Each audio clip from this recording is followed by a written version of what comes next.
John, first of all, thank you for the response post on my thread. I did write something and comment on that. But as I was reading through your post, I feel like right now I am trying to avoid this happening in my life. I shared, like, in the collaborate, kind of really briefly, that in the beginning of this year, I ended a relationship that I was in. And I ended that relationship because of some really bad negative stuff that was going on. And it wasn't necessarily that he was negative, but he had made some real bad, dumb choices. And I was like, okay, well, let me just kind of separate myself from this.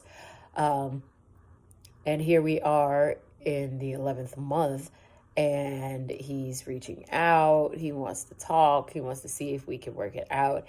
And I feel like, as you said in your post, this is a serious consideration when dealing with stasis, especially in relationships, that it has to be shaken up, as you said, in a different way.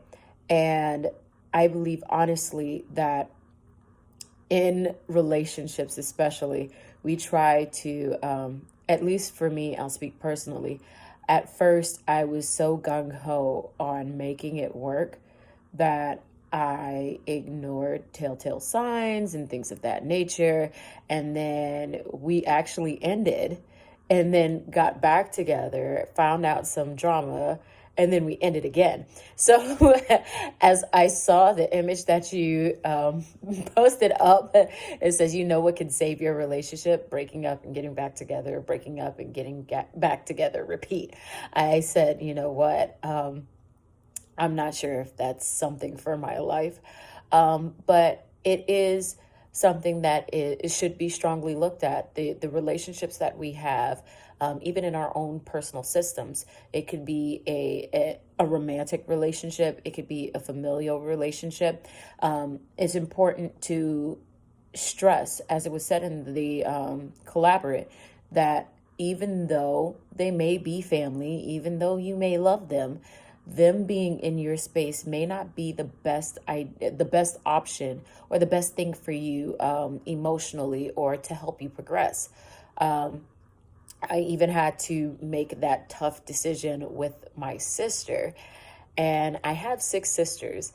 There are two sisters that I realized that, hey, us being in the same space is not healthy for either of us.